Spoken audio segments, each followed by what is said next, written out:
नमस्कार दोस्तों, ज्योतिष, हस्तरेखा एवं वास्तु विशेषज्ञ आचार्य पंडित गिरीश बारोलिया के चैनल में आपका स्वागत है। कृपया हमें अपना स्नेह व सहयोग प्रदान करें। हमारे चैनल को सब्सक्राइब करें और बेल आइकॉन को प्रेस करें। साथ ही अपने आत्मीयजनों के साथ इसे अधिक से अधिक शेयर करें। आपका जीवन मंगलमय हो। लाइक करें, शेयर करें। आचार्य पंडित गिरीश बारोलिया, ज्योतिष, हस्तरेखा एवं वास्तु चैनल।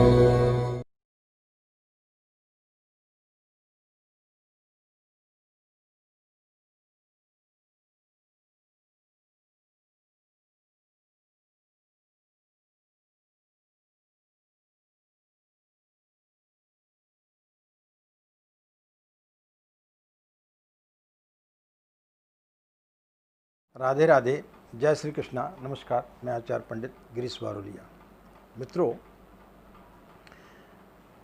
अभी कुछ दिन पूर्व हमने एक वीडियो डाला था जिसमें हमने बताया था कि जो भी लोग यदि दीक्षा के इच्छुक हैं तो हम उन्हें परम पूज्य गुरुदेव से दीक्षा दिला सकते हैं। उसका ऐसा असर हुआ कि देश ही नहीं वरन अन्य देशों से भी, यानी भारतवर्ष के अलावा विदेशों से भी कई लोग इसका लाभ ले रहे हैं। नित्य जो है प्रतिदिन कोई न कोई व्यक्ति जरूर जुड़ता है और वो दीक्षा का लाभ ले रहा है। हम किस मंत्र की दीक्षा ले रहे हैं? गायत्री मंत्र की, और गुरु बना रहे हैं। तो आज हम दो चीज़ों पर अपनी बात को रखेंगे। वीडियो थोड़ा सा लंबा हो सकता है, लेकिन इसे यदि आप ध्यानपूर्वक सुनेंगे तो जो लोग दीक्षा ले रहे हैं और जो दीक्षा लेने के इच्छुक हैं उन्हें यह बात समझ में आएगी। पहले समझें गायत्री मंत्र को। गायत्री मंत्र बोलें उसके पहले हम आपको उसके बारे में कुछ जानकारी दे देते हैं। मित्रों, नित्य सृष्टि में हर दिन परिवर्तन हो रहा है, हर क्षण परिवर्तन हो रहा है। जब आप पैदा हुए थे तब छोटे से शिशु थे, धीरे धीरे आप बढ़े, यानी आप में परिवर्तन हुआ। प्रकृति में परिवर्तन हो रहा है, नदियों में परिवर्तन हो रहा है, समाज में परिवर्तन हो रहा है, पहाड़ों में परिवर्तन हो रहा है, नदियों में परिवर्तन हो रहा है। हर क्षण प्रकृति बदल रही है। लेकिन जो शाश्वत है, जो कभी भी नहीं बदलता, जो अनादिकाल में जैसा था वैसा आज भी है, जो कण कण में व्याप्त है लेकिन अदृश्य है, वो हमें दिखाई नहीं पड़ता है, उसका नाम है परमात्मा, यानी ईश्वर, गॉड। तो उसके पास तक जो ले जाता है वो है गायत्री मंत्र। ऐसी दिव्य शक्ति जो कण कण में विराजमान है, उससे परिचय कराने वाला कौन है? गायत्री। यानी उस परमात्मा से जो परिचय कराता है वो है गायत्री मंत्र। तो बड़ा अद्भुत मंत्र है गायत्री मंत्र। जो भी व्यक्ति इसकी साधना आराधना करता है उसे कई गुना लाभ प्राप्त होता है। तो चलिए गायत्री मंत्र हमारे साथ साथ आप भी बोलें।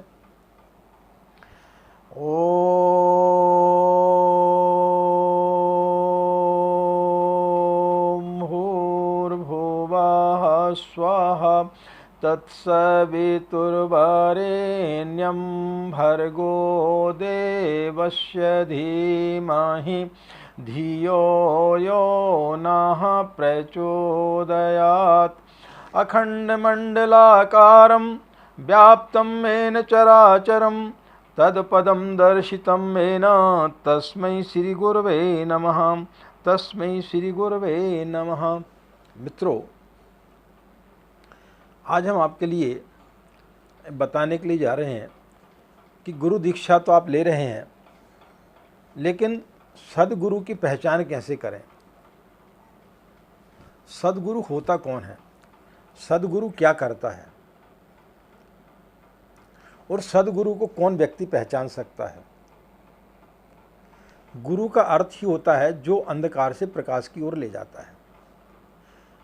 इस अंधकार को नहीं बोलते कि कमरे में अंधेरा और आपको प्रकाश की ओर ले जाए, आपको कमरे से बाहर ले जाए कि भाई बाहर चलो। नहीं, आपके अंदर जो अंधकार भरा हुआ है, आपके अंदर जो लोभ, मोह, काम, क्रोध, इस अंधकार में जो आप फंसे हुए हो, उससे आपको अलग ले जाता है। वो कार्य करता है सद्गुरु। यानी आपकी तृष्णाओं को, आपकी वासनाओं को, इन सब से जो व्यक्ति बाहर निकालता है वो होता है सद्गुरु। अब सद्गुरु की पहचान कैसे करें? सद्गुरु हजारों वर्षों में एकाध कोई होता है। एक गुरु थे भगवान कृष्ण, जिनको बोलते हैं सद्गुरु। वो विश्व गुरु थे। कृष्ण बंदे जगत गुरु, यानी वो जगत के गुरु थे। उन्होंने गुरु की परिभाषा लोगों को बताई, उन्होंने मार्गदर्शन किया। तो जो व्यक्ति आपको प्रकाश की ओर ले जाता है, प्रकाश यानी जो व्यक्ति आप जो भटके हुए हो, उस भटकाव से वापस ला करके आपको सही रास्ते पर लाता है कि आपका कर्तव्य क्या है, आपको क्या करना है, आपसे अपनी आपकी पहचान कराता है। तो जो स्वयं आपसे आपका परिचय करा दे वो होता है सद्गुरु। तो ऐसे गुरु हजारों वर्षों में कभी एकाध पैदा होते हैं। रामकृष्ण परमहंस एक हुए जिन्होंने पहचाना और उन्होंने एक छोटे से बालक नरेंद्र को विवेकानंद बना दिया। ऐसी इस युग में आचार्य पंडित श्री राम शर्मा, जिन्होंने कि अनगढ़ लोगों को भी गायत्री मंत्र की दीक्षा दे करके और उन्हें ब्राह्मण बना दिया। उन्होंने अपने जीवन में जो क्रांति की, उतनी बड़ी क्रांति आज तक किसी व्यक्ति ने नहीं की। आप किस जाति के हैं, आप किस जाति के नहीं हैं, हर व्यक्ति को ब्राह्मण बना दिया। ब्राह्मण शब्द क्या होता है पहले इसे समझें। व्यक्ति ब्राह्मण कुल में पैदा होने से ब्राह्मण नहीं होता है। व्यक्ति अपने कर्मों के आधार पर ब्राह्मण बनता है। तो जब व्यक्ति ब्राह्मण के समान कर्म करने लगता है तो वो व्यक्ति जो है वो ब्राह्मण हो जाता है। ऐसे लाखों करोड़ों भटके हुए व्यक्तियों को जिसने एक धारा में लाकर के खड़ा कर दिया और सबको ब्राह्मण बना दिया, तो ऐसे सद्गुरु से जो भाग्यशाली लोग हैं जिन्होंने दीक्षा अभी तक ले ली है, और आगे भविष्य में बहुत सारे लोग जुड़ेंगे जो दीक्षा लेंगे। लेकिन क्या होता है कि हम सद्गुरु को पहचान नहीं पाते और उसी में व्यक्ति धोखा खाता है। आज की तारीख में आपको हजारों गुरु मिल जाएंगे जो गुरु दीक्षा देते हैं और लोगों को अपना शिष्य बनाते हैं और फिर उनका दोहन भी करते हैं, और लोग होते भी हैं, लोग उनसे दीक्षा भी लेते हैं। तो दीक्षा लेने के बाद में व्यक्ति जो है गुरु को इसलिए नहीं पहचान पाता क्योंकि वो सारी चीज़ें उसके ऊपर छोड़ देता है और वो सोचता है कि मैंने तब इनसे दीक्षा ले ली, अब मेरी जितनी भी कठिनाइयाँ हैं, जितनी भी मेरी मुसीबत है, वो सब ये ढोएंगे। तो आपकी मुसीबतों को कौन ढो सकता है? जिसमें उतनी सामर्थ्य होना चाहिए, और जिसमें सामर्थ्य ही नहीं है वो आपकी मुसीबतों को कैसे ढोएगा? तो व्यक्ति जो है वो वहाँ पर भ्रमित हो जाता है। इसलिए व्यक्ति जो है सद्गुरु को नहीं पहचान पाता। सद्गुरु को कौन पहचानता है? जो साधक स्तर का व्यक्ति होता है, जो साधना करता है, जिसके अंदर भूख होती है, जिसके अंदर प्यास होती है। यदि आपके अंदर प्यास है अध्यात्म जाने की, आपको प्यास लगी है, तो आप पानी पिएंगे तो आपको तृप्ति होगी और आप उस पानी के महत्व को समझ पाएंगे, क्योंकि आपके अंदर प्यास थी। लेकिन किसी व्यक्ति को प्यास लगी ही नहीं है और वो व्यक्ति यदि पानी पीता है तो उसे उसका कोई स्वाद नहीं आएगा। उसे कुछ समझ में नहीं आएगा। तो जब व्यक्ति साधक स्तर का होता है और जब वो सदगुरु से जुड़ता है तो सदगुरु के अंदर जो शक्तियां होती हैं उनका आभास उसे होने प्रारंभ हो जाता है, क्योंकि उसका कनेक्शन उससे हो जाता है। आज के ज़माने में क्या हो रहा है कि ट्रांसफार्मर अलग है। लोग यदि आपने मकान बनाया और आपके मकान में आपने पूरी बिजली की फिटिंग करा ली, लेकिन जब तक आप उसको ट्रांसफार्मर से उसके तारों को नहीं जोड़ेंगे तब तक उसमें जो है करंट नहीं आएगा। अब हो क्या रहा है कि आपने जो है लोगों को गुरु दीक्षा दे दी, आपने लोगों को अपना शिष्य बना लिया, लेकिन आपके तार जो है उस परम पिता परमेश्वर के साथ में जुड़े हुए नहीं हैं। जब उस परम पिता परमेश्वर से जुड़े नहीं हैं तो आप उनको कैसे करंट देंगे? आप उनको वो करंट नहीं दे पाते हैं। तो जिस व्यक्ति के तार उस परम पिता परमेश्वर से जुड़े हैं, उस तार को जब साधक पकड़ता है तो उसके अंदर भी फिर वो करंट उसे महसूस होता है। तो जब हम किसी सदगुरु की तलाश में जाते हैं और आप जब किसी को गुरु बनाते हैं तो गुरु बनाने के पश्चात आपको साधना काल में ज़रूर देखना चाहिए कि क्या आपको उसका अनुभव हो रहा है। जब आपने दीक्षा ली उसके पहले आप क्या थे, उसके बाद आप में कुछ परिवर्तन आ रहा है क्या? और यदि आप में परिवर्तन आ रहा है तो इसका मतलब है कि आप सदगुरु के साथ में जुड़ गए, यानी आपके तार उसके तार के साथ में जुड़ गए। तो तार किसके जुड़ते हैं? जिसके अंदर प्यास होती है। अब आपके अंदर प्यास तो है नहीं, आपको भूख नहीं लगी, किसी व्यक्ति को भूख नहीं लगी है और 56 प्रकार के व्यंजन यदि आप उसके समक्ष रख देंगे और वह यदि खा लेगा तो बमन कर देगा, या तो उल्टी कर देगा, या फिर उसे उसका आनंद नहीं आएगा। लेकिन एक भूखे व्यक्ति को यदि आप भोजन कराते हैं तो उसको भोजन का महत्व पता चलेगा, उसे भोजन का स्वाद पता चलेगा। तो मित्रों, अभी दीक्षा का कार्यक्रम चल रहा है। आज हमने एक न्यूजीलैंड में एक बच्चा है आशित गुप्ता करके, उसका लोग उसे प्यार से आंसू करके बोलते हैं। तो आज हमने उसे दीक्षा दिलाई। दीक्षा दिलाने के पश्चात में पता नहीं हमारी ऐसी कुछ इच्छा हुई कि हम उसे देखें। उसकी अध्यात्म में बड़ी रुचि थी। फिर हमने वीडियो कॉन्फ्रेंस के माध्यम से उससे बातचीत की। उस लड़के के अंदर एक तेज था, उस लड़के के अंदर एक जिज्ञासा थी जानने की। तो जिसके अंदर जिज्ञासा होती है वही आता है। अभी तक जिन लोगों ने गुरु दीक्षा ली उनके अंदर एक जिज्ञासा है कि हम गायत्री को पहचानें, हम गायत्री मंत्र को पहचानें। अब ऐसे तो दिन में ऐसे हजारों फ़ोन आते हैं और वो बोलते हैं हम गायत्री की साधना करना चाहते हैं। किस लिए साधना करना चाहते हैं? कि हमारा काम तुरंत हो जाए। तो भैया, भगवान इतना सस्ता थोड़ी है कि आप अपने काम के लिए उसको बुलाएंगे और तुरंत आपकी जो है नौकरी में आ जाएगा और आपका कार्य कर देगा। नहीं, भगवान आपको उस स्तर पर ले जाता है। भगवान आपको फिर इन सब चीज़ों से मुक्त कर देता है। जब आप गुरु से जुड़ते हैं तो गुरु आपको फिर उस नाव में बिठाल देता है जो नाव सीधी जाकर के परमात्मा से जुड़ती है। और जब आप परमात्मा से जुड़ जाते हैं तो फिर आपके लिए ये सब चीज़ें नागन्य हो जाती हैं। विवेकानंद बहुत गरीब थे, उनके घर में खाने को नहीं रहता था।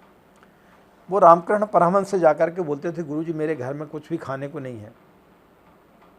तो बोलते थे, माँ काली से जाके बोल, तेरे को वो देंगे। जब वो जाते थे और जब वो लौट के आते थे तो बड़े मुस्कुराते हुए आते थे, बड़े प्रसन्न रहते थे। तो रामकृष्ण परमहंस ने पूछा, बेटा तूने मांगा उनसे कि आज शाम का खाना हमको मिल जाए? बोले, गुरुदेव मुझे तो याद ही नहीं रहा। जब मैं उनके समीप जाता हूँ तो मैं अपने आप को विश्व का सबसे बड़ा लखपति व्यक्ति समझता हूँ कि मेरे पास सब कुछ है। तो जब मेरे पास में सब कुछ है तो मैं छोटी सी चीज़ क्यों मांगूंगा? तो जब हम किसी को गुरु बनाते हैं, किसी मंत्र का हम जाप करते हैं और छोटी छोटी कामनाओं को लेकर के यदि आप जाप करते हैं तो फिर वो बेईमानी होती है।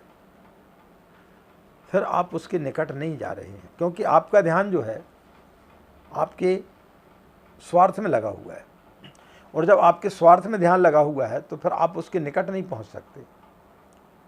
निकट वही व्यक्ति पहुंचता है जिसका समर्पण होता है। एक बगैर पढ़ी लिखी लड़की एक डॉक्टर के साथ शादी करती है, वो दूसरे दिन से डॉक्टराइन कहलाने लगती है, और उसका सर्वस्व जो है एक गरीब लड़की का यदि किसी अमीर के साथ में शादी हो जाती है, सर्वस्व उसका हो जाता है, क्योंकि वहाँ पे समर्पण है, उसने मांगा नहीं था। तो गुरु के प्रति आपका समर्पण, करस्य वचनम तव, यानी जो गुरु आपको बोल रहा है वैसा आपको करना चाहिए। गुरु ने आपको जो मंत्र दे दिया उस मंत्र पर आपको भरोसा होना चाहिए। जितनी श्रद्धा और विश्वास के साथ आप उस मंत्र को जपेंगे तो फिर आपको उसका कई गुना लाभ प्राप्त होगा, फिर आपका उस सदगुरु से आपका कनेक्शन होगा। हम आप बड़े भाग्यशाली हैं कि हमें ऐसा सदगुरु मिला है जो स्वयं महाकाल के अवतार हैं।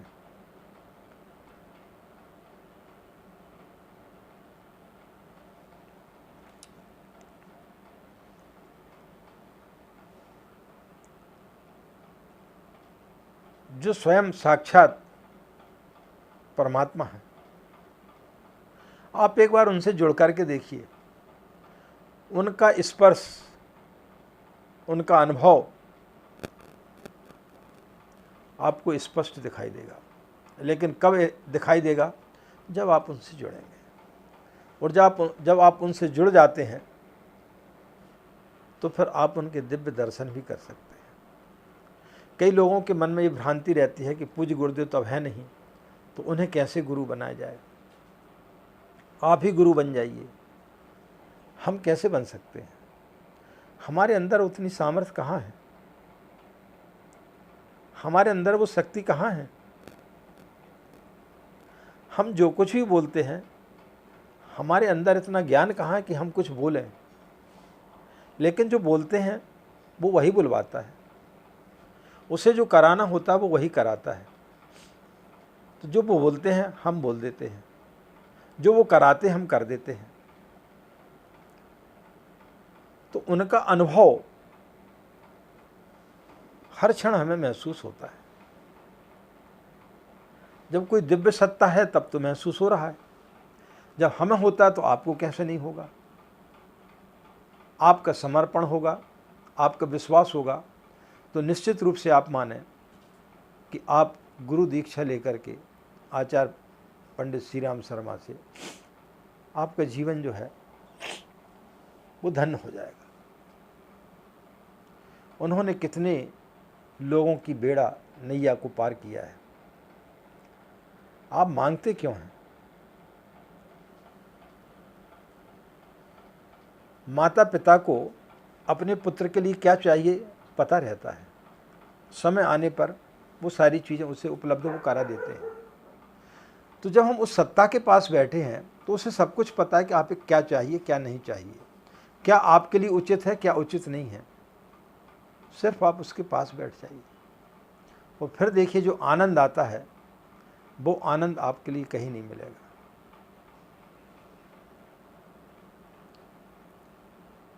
लोग उस आनंद की तलाश में दुनिया भर में घूमते हैं, लेकिन उन्हें वो आनंद प्राप्त नहीं हो पाता है। तो मित्रों, अपनी साधना को बढ़ाएं, अपनी जो संकुचित प्रवृत्ति है उसको त्याग करें और उस सत्ता के ऊपर आप भरोसा करें कि हम जिस सत्ता के पास बैठे और उसने जो हमें मंत्र दिया है, गायत्री मंत्र। गायत्री मंत्र है क्या? गायत्री मंत्र स्वयं परमात्मा है जो अपना साक्षात्कार कराता है।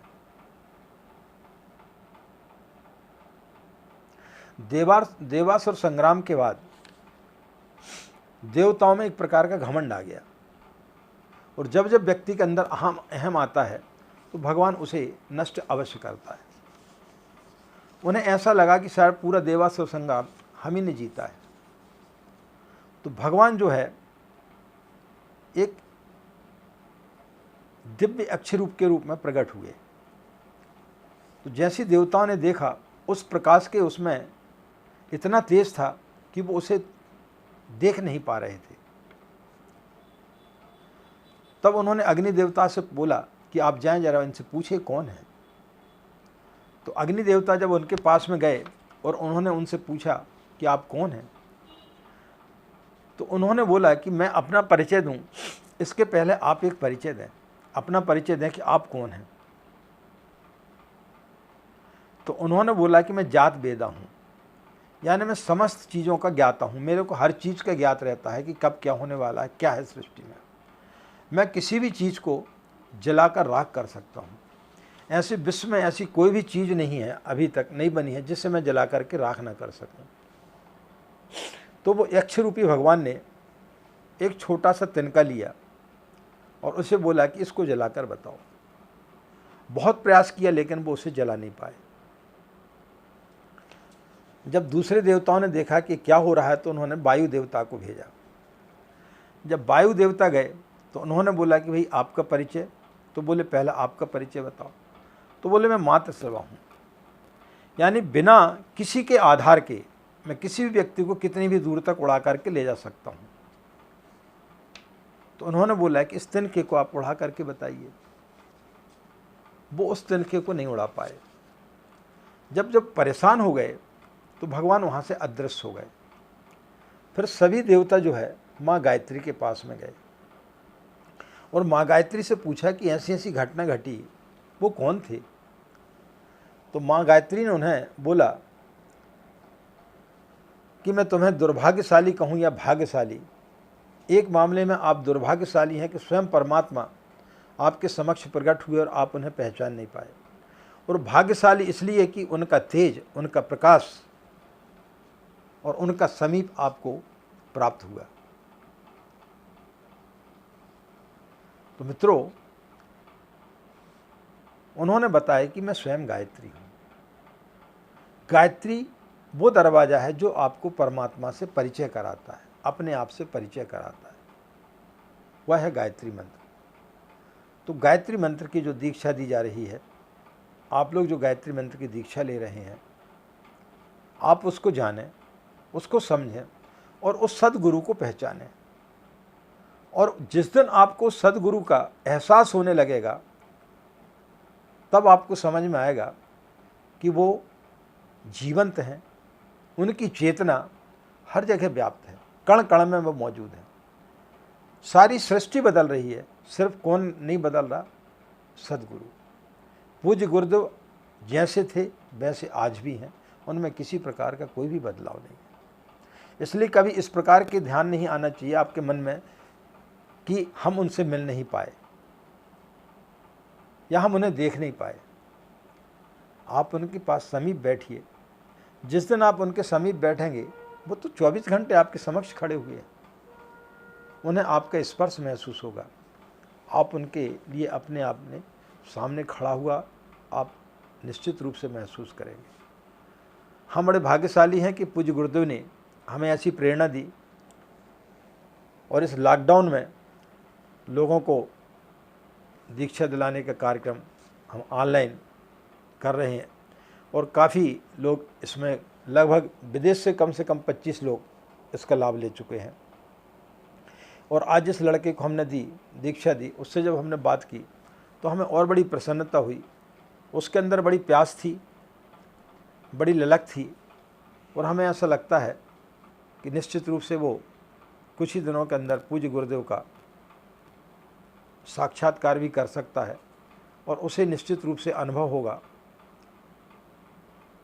और वो अध्यात्म काफ़ी आगे की ओर जाते हुए हमें दिखाई दे रहा है।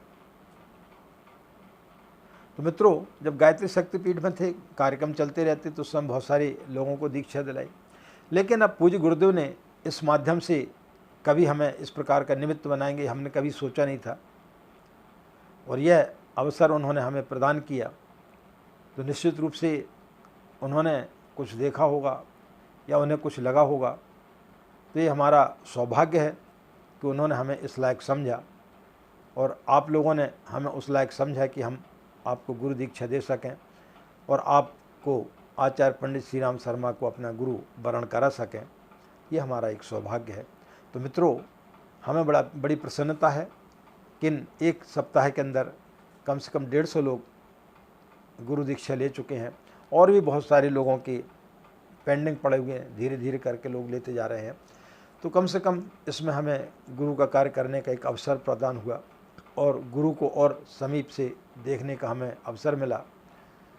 परमात्मा एक ऐसी चीज़ है, गुरु एक ऐसी चीज़ है, आप उसमें जितने डूबते जाओगे उतना ही डूबते चले जाओगे, उसका था है कभी नहीं पा सकते आप। तो गुरु अनंत है, गुरु को पूर्ण रूप से समझ पाना बड़ी मुश्किल है। गुरु को यदि थोड़ा सा भी कोई व्यक्ति समझ ले तो उसका जीवन धन्य हो जाता है। तो हम सब भाग्यशाली हैं जो जुड़ रहे हैं, जो जुड़ने वाले हैं, जो जुड़ चुके हैं कि उन्होंने स्वयं महाकाल से दीक्षा ली, महाकाल को अपना गुरु वरण किया। निश्चित रूप से वो उनका कल्याण करेंगे। इन्हीं कामनाओं के साथ में मित्रों आज हम अपनी बात को यही समाप्त करते हैं। आपका दिन मंगलमय हो, आप लोग खुश रहें, मस्त रहें। माँ गायत्री की असीम कृपा इसी प्रकार आप लोगों के ऊपर बनी रहे। हमें आज्ञा दें। नमस्कार। ओम शांति। स्वयं भगवान हमारे गुरु परम सौभाग्य हमारा है। स्वयं नारायण नर्तन धरे हमारे बीच पधारा है। स्वयं भगवान हमारे गुरु परम सौभाग्य हमारा है। तुम्हारे पद्म चरणों में नमन 100 बार है गुरुवर, नमन 100 बार है गुरुवर। कृपा की एक किरण दे दो, कृपा की एक किरण दे दो। दुखी संसार है गुरुवर,